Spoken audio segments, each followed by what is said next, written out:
once again, I'm Pastor Jeremy Combs, and we're looking at the doctrine of the divine in the book of Deuteronomy. Well, last time we talked about your oxen wandering off, and we talked about what you wear. Well, let's jump into verse number 6 as we continue to look at some distinct commands and direction commands on how to live a life that will give you a good conscience and right standing before God.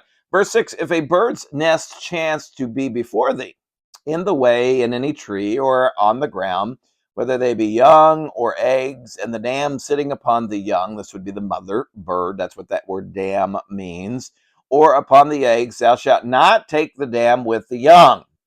But thou shalt in any wise let the dam go, and take the young to thee, that it may be well with thee, and that thou mayest prolong thy days. Okay, where are we going with this? Why? Well, often a thing that they would do in their pagan rituals is they would sieve the mother, or boil or cook the mother along with the children. And God clearly says you're not to sieve, and I think it's the calf is the instance there. But here we see something similar, that you come across a nest and there's eggs, and boy, who doesn't want a good hard-boiled or good fried egg? Well, a slab of bacon, although the Israelites couldn't have done that, but you and I can today. We got freedom, right? And I had some fried eggs today. Nothing wrong with that, but here the Bible says you can take the eggs, but don't take the mother too. Let the life cycle continue, okay? Because if you keep going and everywhere you see a bird and you see the eggs and you take both, those birds are going to eventually, they'll be extinct. And so you allow those birds to continue their life, okay? And so I think we see some similar things in this, where with hunting and stuff, we're careful about when you see a doe with fawns, etc. This is the principle here. Why such a big deal? Why talk about a bird's nest? Because if you will be careful with something as small and as what we would consider to be insignificant as a little bird and their nest, then imagine how you will treat your fellow man. If you can do right by the smallest of animals, you will do more than right by mankind. But if you go and you're cruel and you're heartless and you care less about that little bird and its nest, oh, imagine how hateful you will be when it comes to your fellow man. We're reminded that God knows that even when a sparrow falls from its nest, how much more valuable are we?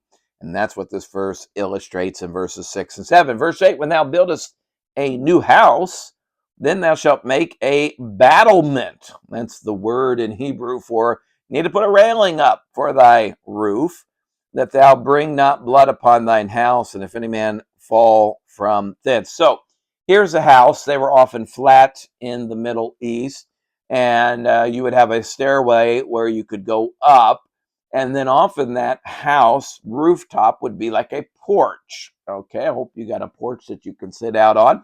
Cooler days coming up here in Indiana, and it's wonderful to sit on a porch and just enjoy the nice cool breeze and get away from things. Think about in a day where there's no air conditioning. Sometimes folks would even sleep up on that rooftop, or they would just go out for the night air. This is what David was doing when he saw Bathsheba. Being up there wasn't necessarily a wrong thing. It was, of course, him staying and lingering and looking. But here, God clearly tells them, put up a railing. Huh. There would always be somebody ultimately that would say, "Well, I want to save money. I don't want to put up a railing." Well, the Bible says when we know of something that could possibly be harmful to others and we don't take care of it, we're guilty. We're culpable in anything that happens to them. It was Charles Spurgeon, the famous English preacher, who preached on this very verse in a sermon entitled Battlements. And Spurgeon applied this principle of the railing to us putting spiritual railings in place to protect us from sin. And he said that many people regarding sin get too close to the edge, and what happens is they fall off. So he says, we need to put up railings. He went on and he said this, the fact is that if professors do not stop till they are certainly in the wrong, they will stop nowhere. It is of little use to go on till you are over the edge of the roof and then to cry out, halt. In other words, once someone's fallen, they've fallen. And so when it comes to your home, you need to secure it. If you've got a pool, I think it's the Christian thing to do to keep that covered and keep the ladder in a place where young kids cannot get into it. And I know accidents do happen, and sometimes you can do all that you can, and an accident happens. We're not referring to that, but we're saying you try to do what you can do to prevent these accidents. You take responsibility for yourself. And again, I think we could all do like Spurgeon here did and said, let's put some fences up in our life. Let's put some restrictions on our media and on what we're watching on television. Let's put restrictions in place with who we will be with and how far we can go and do certain things. It's a great thing for all of us to learn. It's very wise. Thou shalt not sow thy vineyard with diverse seeds, lest the fruit of thy seed which thou hast sown and the fruit of thy vineyard be defiled. You couldn't intermix crops in the vineyard. Well, we say, what is this? Again, a lot of folks believe this was kind of what the land was known for doing. And again, often they would experiment and do these things. Is it saying that we can't cross-pollinate, et cetera, and plants, so forth? I don't think so. I think for the day and age that Israel was living in, again, it was another way of protecting the land. It was another way of being distinctively Jewish. And I think for Christians, let's be careful that whatever we sow in this life, that we are distinctively Christian. Thou shalt not plow with an ox and an ass together. There would be an unevenness there. Again, a lot of folks believe this was what the pagans would do. And another person made the comment that an ox would be clean, an ass would be unclean. So you don't want to put clean and unclean together. Keep a very clear distinction there. I think that is a great. I think that's a great reminder that we're not to be unequally yoked together with unbelievers. I think in marriage we need to be careful that we don't marry someone that is an unbeliever. We need to be yoked together. Verse 11, thou shalt not wear a garment of diverse sorts, as of woolen and linen together. Well, again, a lot of people like to hearken to that and wonder what that is. Again, I think it is the idea of being distinct in their culture, being distinct from any pagan practices where they would mix together things. Obviously, today, some of our best shirts are mixed because then they're wrinkle free. Well, thankful that we don't have to live underneath that guideline. Okay, but again, for that day and age, that was what they asked them to do. Thou shalt make the fringes upon the four quarters of thy vesture. This would be thy garment, wherewith thou coverest thyself. These fringes, these tassels were there to remind them of God. And so don't wear things that would remind you of the world and of the pagan cultures, but do wear things and do put reminders out there that would remind you of God. This would be like putting a verse placard on your wall. And there's probably other ways that we could apply that. Verse 13, if any man take a wife and go in unto her and hate her, and give occasion of speech against her, and bring up an evil name upon her, and say, I took this woman, and when I came to her, I found her not a maid. So here's the problem. This young couple, they come together, or this couple, they come together, and he hates her. He finds a reason to be greatly angry with her. And what he does is, whether it's true or not, he goes forth and he says, she's not a virgin. She's not pure. She was immoral before we came together. Then shalt the father, verse 15, of the damsel and her mother take and bring forth the tokens of the damsel's virginity unto the elders of the city and the gate. And the damsel's father shall say unto the elders, I gave my daughter unto this man to wife, and he hateth her. And lo, he has given occasion of speech against her, saying, I found not thy daughters a maid, and yet these are the tokens of my daughter's virginity. And they shall spread the cloth before the elders of the city, and the elders of that city shall take that man and chastise him. So, I don't want to get too much into this because I think we can kind of discreetly understand what is taking place here. So, they would actually keep a token or an evidence. That's how much they valued purity in the Jewish culture. And I think some of it still today, there's cultures that do that. And I'm not saying we need to keep claws and different things like that. But what I'm saying is we need to value purity. So, what they're discussing here is the man says she's not pure.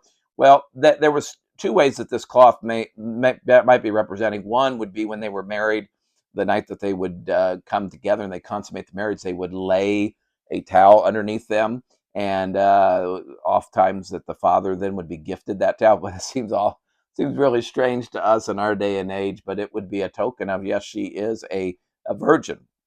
And the other would be that if she had been through her cycle, and of course back then they didn't have the throwaways that we have, so there would be a cloth, and the one leading up to the marriage, they would actually retain one of those in case of these situations. And therefore, when the investigation comes, boy, this woman is being severely slandered and being called a harlot or being immoral, the father could come and he could lay out the evidence. Notice there had to be evidence, and then they would chastise the man, they would punish that man who has slandered this woman, her family, and her good name. And they shall immense him into 100 shekels of silver. This is twice what he'd have to pay, by the way, for her to be purchased from her father as a bride. It would be 50. This would be over 100. David purchased the field of Arona for 50 shekels, and here it's 100. So it's a sizable amount of money, and would really make a man stop before he just got petty and started throwing out railing accusations. And they shall give them unto the father of the damsel, because he's brought up an evil name unto a virgin of Israel, and she shall be his wife, and he may not put her away all his days. So what happens is, not only does he have to give this great token of 100 shekels to the father in order to restore honor to the name, but also this woman was his, and he could not sign a bill of divorcement. She was then protected. So you say, well, why go into all these weeds? Well, again, it really is a protection for the woman. Now, what happens if this is not verifiable or it's not true? Verse 20, but if this thing be true, that is, she wasn't a virgin, she had been unfaithful, she had been immoral, and the tokens of her virginity be not found for the damsel, then thou shalt bring out the damsel to the door of her father's house. The men of her city shall stone her with stones, that she die, because she's wrought folly in Israel to play the whore in her father's house, and so shalt thou put away evil from among you. So this is where Mary was at when Jesus was prepared to be born. They were betrothed, and she was found to be a child. She could have been put to death. And this is where Joseph, being a just man, he wanted to put her away privily. He wasn't going to put her to death, but he wanted to do the right thing. And he wanted to have that marriage union start out and be pure.